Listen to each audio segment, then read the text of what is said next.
Good morning, friends. Myself, Dr. Arshivan, Associate Professor in Physics, SPC Government College, Ajmer. आज हम BSc part second में physics first unit first discuss करेंगे। उसमें जो topic है वो है general interaction and first law of thermodynamics, व्यापक अन्योन्य क्रिया एवं ऊष्मागतिकी का प्रथम नियम। What is that general interaction, क्या डेफिनेशन है इसका? फर्स्ट लॉ क्या होता है कि निकायों के मध्य होने वाली वह अन्योन्य क्रिया जिसमें न तो निकाय रुद्धोष्म रूप से विलगित होते हैं और न ही उनके बाह्य प्रचार स्तर किए जा सकते हैं। यानी इस तरह की प्रोसेस जिसमें एडियाबेटिक चेंजेस भी हो सकते हैं और एक्सटर्नल पैरामीटर भी चेंजेस हो सकते हैं, मतलब सब तरह से इसमें चेंजेस हो सकते हैं। यानी इस तरह की जो इंट्रैक्शन है उसमें सारी तरह की, चाहे वो थर्मल हो चाहे मैकेनिकल इंट्रैक्शन हो, सब तरह की उसमें इंट्रैक्शन हो सकती है। That's why it is called the general interaction. जैसे हमने पहले ही पढ़ा है, थर्मल इंट्रैक्शन में एडियाबेटिक चेंजेस होता है, उसके सारी कंडीशंस फुलफिल होते हैं। और मैकेनिकल में कहते हैं कि जो वॉल्यूम है वो कांस्टेंट होता है या पैरामीटर्स कांस्टेंट होता है। परंतु जनरल इंट्रैक्शन में ये दोनों ही चेंज हो सकते हैं।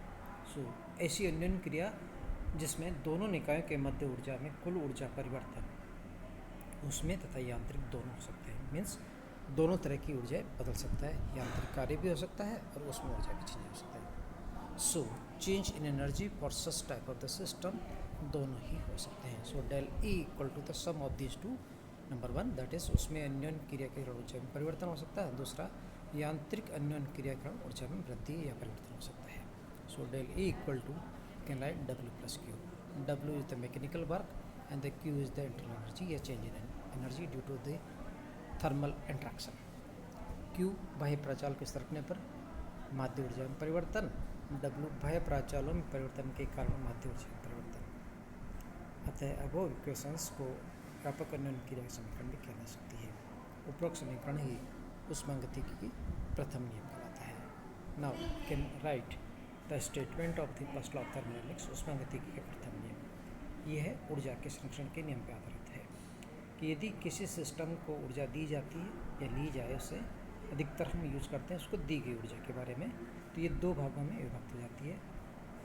पहला, ऊर्जा का कुछ भाग निकाय की आंतरिक ऊर्जा में वृद्धि के लिए काम आता है। Means due to this one internal energy change होगी तो टेम्परेचर बढ़ता है तथा उसमें उपस्थित कणों की गति ऊर्जा में विस्तृत ऊर्जा में वृद्धि होती है।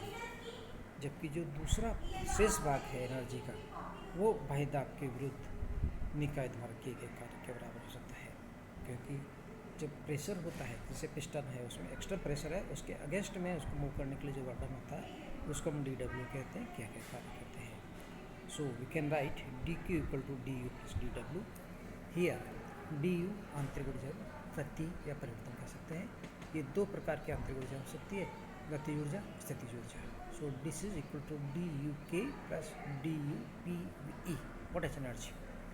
du k change in internal energy कणों की गति ऊर्जा के कारण, एंड du p e आंतरिक या अंतराणविक बलों के कारण जो विस्तारण होगा, work done against this internal force, that is store in form of the potential energy. अब इनके जो जिन परिपाटी हम काम में लेते हैं कि कब पॉजिटिव होता है कब नेगेटिव होता है, जो न्यूमेरिकल प्रॉब्लम्स के लिए डी क्यू पॉजिटिव होता है यदि निकाय ऊर्जा ग्रहण करता है। Means if the energy system gain the energy that is D Q is positive. यदि ऊर्जा उत्सर्जन करता है, निकालता है, तो नेगेटिव हो जाता है। इसी से किया गया कार्य है, यदि निकाय द्वारा किया गया कार्य होता है तो पॉजिटिव होता है, निकाय पर कार्य होता है तो नेगेटिव हो जाता है। डी यू पॉजिटिव होती है यदि ऊर्जा में वृद्धि होती है आंतरिक ऊर्जा में, डी यू नेगेटिव होता है आंतरिक ऊर्जा में कमी होती है। तो according situation we can use the sign convention of these three parameters d q, d u and d डब्ल्यू। इसका भौतिक महत्व क्या है प्रथम नियम का, तो देखते हैं। पहला है, ऊर्जा संरक्षण के नियम पर आधारित होता है कि जो कुल ऊर्जा दी जाती है वो दो भागों में विभक्त हो जाती है। पहला, इसकी आंतरिक ऊर्जा में वृद्धि करने के लिए, और दूसरा शेष भाग उसकी जो बाह्य प्राचाल है उसके अगेंस्ट में वर्क डन करने में। दूसरा, ऊर्जा एवं कार्य का परस्पर परिवर्तन संभव है। Means energy and the work can be interchanges, दोनों एक दूसरे में परिवर्तित किया जा सकता है। तीसरा, ऊष्मा भी ऊर्जा का ही रूप है। Means the thermal energy is also the part of the energy, that is the form of the energy. मतलब ऊष्मा भी एक तरह से ऊर्जा ही है। चौथा, आंतरिक ऊर्जा केवल प्राथमिक और अंतिम अवस्था पर निर्भर करती है, न कि किए गए पथ पर निर्भर नहीं करता। Does not depend on the path, it depends only on the initial and final position. This is the internal energy of the system. Now the infinitesimal general interaction, अत्यणु व्यापक अन्योन्य क्रिया। यदि व्यापक अन्योन्य क्रिया में निकाय प्रारंभिक स्थूल अवस्था से अंतिम स्थूल अवस्था में जाता है, इनके मध्य अंतर अत्यंत कम हो, बहुत माइक्रो चेंजेस हो, वेरी स्मॉल चेंजेस हो, तो इस प्रकार के चेंजेस को हम अत्यणु व्यापक अन्योन्य क्रिया कहते हैं, इन्फिनिटेसिमल जनरल इंट्रैक्शन कह सकते हैं। इस अन्योन्य क्रिया में अंतिम अवस्था में ऊर्जा एवं बाह्य प्राचलोमानों में अंतर अत्यंत कम होता है। तो निकायों की दी गई ऊष्मा डेल क्यू, निकाय द्वारा किए गए कार्य डेल डब्ल्यू तथा निकाय को आंतरिक ऊर्जा वृद्धि के मध्य में जो संबंध आता है वो del q equal to d u plus del डब्ल्यू होता है। Del q equal to d u plus del डब्ल्यू भी लिख सकते हैं। इन दोनों के संकेत में क्या अंतर है वो देखिए। डी यू होता है आंतरिक ऊर्जा में परिवर्तन केवल प्रारंभिक अंतिम अवस्था पर निर्भर करता है, इसलिए इसको हम डी यू कहते हैं, डेफिनेट है। बाकी दोनों जो है पथ पर निर्भर करते हैं, del Q and del W. That's why we are using the del symbol. देखिए वहाँ D combinative means that is definite, that is depends only on the initial and final, but the del Q and del W both depends on the initial and final position as well as the path also. That's why we are using this. So this is all about this interaction, general interaction. Now next topic is the phase transition, प्रावस्था परिवर्तन। Mostly हम जानते हैं किसी पदार्थ की तीन अवस्थाएं होती है, ठोस, द्रव, गैस। आजकल वैसे चौथी अवस्था मानते हैं, जिसको प्लाज्मा कहते हैं। पदार्थ इन तीनों अवस्था में से कोई एक अवस्था में हो सकता है, या तीनों अवस्था हो सकती है, कोई दो भी अवस्था हो सकती है। मीन्स या तो ठोस होगा, या द्रव या गैस होगा, या कोई भी दो इन दो हो सकते हैं, या तीनों ही हो सकते हैं। इन सबको फेज कहते हैं, प्रावस्था कहते हैं। पदार्थ की प्रावस्था प्राय ताप पर निर्भर करती है, दाब पर निर्भर करती है। ताप एवं दाब बदलने पर अवस्था में परिवर्तन संभव है। किसी पदार्थ की टी व पी निश्चित परास में एक परावस्था होती है, उसमें संतुलन की अवस्था में रह सकता है। यदि प्रेशर टेम्परेचर चेंज करेंगे तो वो दूसरी अवस्था में चेंज हो सकता है। कुछ परावस्था परिवर्तन जो हम मोस्टली यूज़ करते हैं हमारा डेली लाइफ में, देखिए पहला होता है मेल्टिंग, गलन। बर्फ़ गलता है तो क्या होता है, ठोस को द्रव में बदल जाता है, जो बर्फ़ है पानी में बदल जाता है। दूसरा, ठोस का द्रव में बदलना, ये पानी को बर्फ में बदल सकते हैं, फ्रीजिंग कह सकते हैं, जमना कहते हैं। और तीसरा, ऊर्ध्वपातन, सब्लिमेशन, ठोस का सीधे ही गैस में परिवर्तन होता है, जैसे कपूर वगैरह को मोस्टली यूज़ करते हैं। सो प्रावस्था संतुलन में आवश्यक प्रतिबंध क्या है? Required condition for the phase equilibrium is that दो सिस्टम है, एक फेज 1 एक फेज 2 मान लो, और ये दोनों ऊष्मा भंडार के साथ कांटेक्ट में है, A dash T dash E dash जिसका मान है। माना कि एक ही पदार्थ की दो अवस्थाएं हैं, जैसे पानी और बर्फ ले लेते हैं, पानी और भाप ले लिया आपने, ऊष्मा भंडार के संपर्क में है। निकाय की समय अवस्था के लिए वी कैन यूज़ गिब्स ऊर्जा प्लन न्यूनतम होना चाहिए, जिसे हमने पहले पढ़ा है, G equal to E minus T dash S plus P dash V equal to minimum होना चाहिए। संयुक्त निकाय दोनों combined, G equal to G1 plus G2, दोनों के संयुक्त गिब्स ऊर्जा प्लन है। कुल ऊर्जा माध्य E equal to E1 plus E2 है। Entropy S equal to S1 plus S2 है। Total volume V equal to V1 plus V2 है।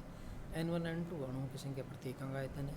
G1 G2 गिब्स प्लन प्रति एकांक अणु है, दैट इज द गिब्स प्लन per molecule. So we can write G equal to the capital G1 plus G2 and that is equal to the N1 G1 plus N2 G2। ऐसा क्यों किया हमने? क्योंकि N1 टोटल अणुओं की संख्या है और एक अणु का जो मान है गिब्स का वो G1 है पहली अवस्था के लिए, दूसरी अवस्था के लिए G2 है। That's are using this one. Now for the minimization of the G we can write del G equal to 0, बस डिफरेंशियल 0 होना चाहिए। So this is del G1 plus del G2 equal to 0, दोनों का sum 0 होता है, because G1 del a d N1 plus G2 DN2 equal to 0। But कुल अणुओं की संख्या हम सब जानते हैं, क्योंकि आइसोलेटेड सिस्टम है, N equal to N plus N2 constant है। डिफ्रेंशिएट करें, DN equal to DN plus N1 plus DN2 equal to 0। So DN1 equal to minus of the DN2। इससे क्या कंक्लूड निकलेगा सेकंड एंड थर्ड का, कि दोनों का G1 और G2 कांस्टेंट होता है, इक्वल होता है। अर्थात नियत ताप और दाब P पर दोनों प्रावस्था संतुलन में आवश्यक शर्त ये है कि गिब्स प्लन प्रति अणु नियत रहता है। यदि किसी पदार्थ के लिए T व P मध्य वक्र खींचा जाए, जैसे ये बनाया हमने ABCD, तो ABCD जो है वो प्रावस्था संतुलन में आता है, मतलब दो अवस्थाएं हैं, एक पहली अवस्था, दूसरी G2। जैसे पहले में मान लो इसके लेफ्ट हैंड साइड में G1 है, राइट हैंड साइड में इसका G2 है, तो पहले में we can write G1 is less than G2, so एक मस्त है G1 is greater than G2। सो इसमें जहाँ जो ज़्यादा होती है वो उसका मान जा सकता है। इक्विलिब्रियम में G1 इक्वल G2। यदि अवस्थाएं ठोस व द्रव दोनों हो तो इसको गलन वक्र कह सकते हैं। यदि अवस्थाएं गैस और द्रव तो इसको वाष्पन कर्व करते हैं। अकॉर्डिंग चेंज सब्लिमेशन कब होगा, जब ठोस और द्रव हो। ABCD वक्र के ऊपर G1 is less than G2 हो। संतुलन की अवस्था में G1 न्यूनतम होता है, तो प्रथम अवस्था जो न्यूनतम होगा वो अवस्था आएगी। ABCD वक्र के नीचे G2 इज लेस देन, तो वह G1 अवस्था प्राप्त होती है। इसलिए वी कैन ऐड जो मिनिमम होता है वो अवस्था प्राप्त हो जाती है, क्योंकि हमने ये पढ़ रखा है कि संतुलन की अवस्था में गिब्स प्लन मिनिमम होता है। अवस्था 1 में P इस पर प्राप्त होते ही पूरा पदार्थ ही इसमें चीज क्या हो जाए। So G equal to N G1 हो जाएगा। द्वितीय अवस्था यदि चाहते हैं तो G इक्वल टू N2 हो जाएगा। So this is the phase transmit in this two. सो आज के लिए इतना ही काफ़ी है। Thank you very much.